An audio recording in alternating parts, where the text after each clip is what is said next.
What we're talking about today are two of the most common mistakes I've seen when women go through divorce. And we've helped women going through divorce for the last 20 years. In fact, about a third of our long-term clients have come to us as a result of divorce.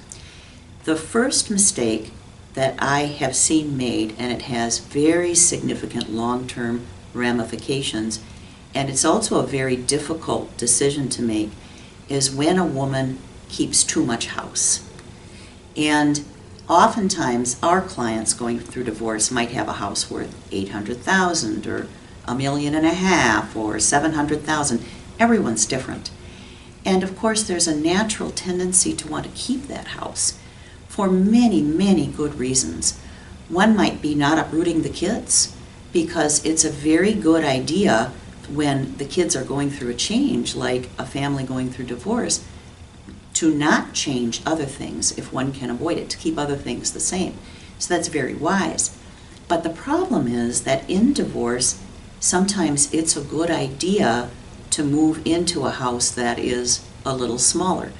Another reason not to want to change the housing is even attachment to the house. I've had clients say to me, I get attached to my houses, or this house is really comfortable, or this house has so many memories for me, or I did all the remodeling and all the decorating.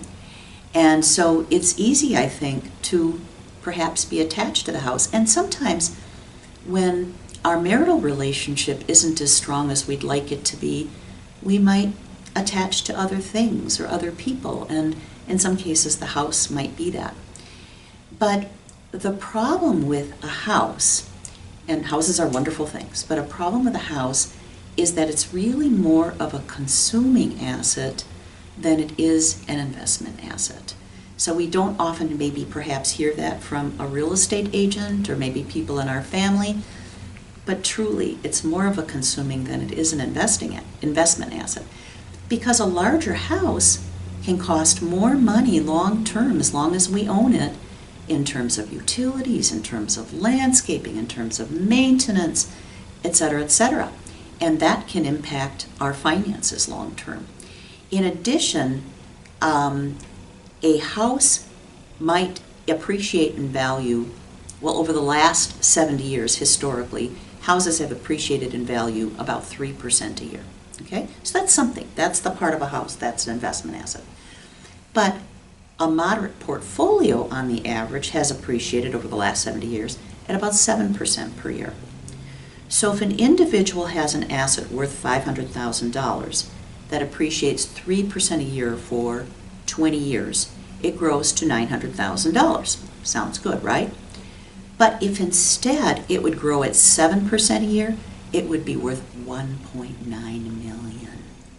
$1 million difference. So that decision on housing is a really, really important decision. In addition, I've had a number of clients downsize their housing as a result of divorce. Of course, it was a difficult decision. And I've never had a one in all my 20 years of doing this come back to me and say that that was a poor decision. And in fact, what I hear is that the children thrive.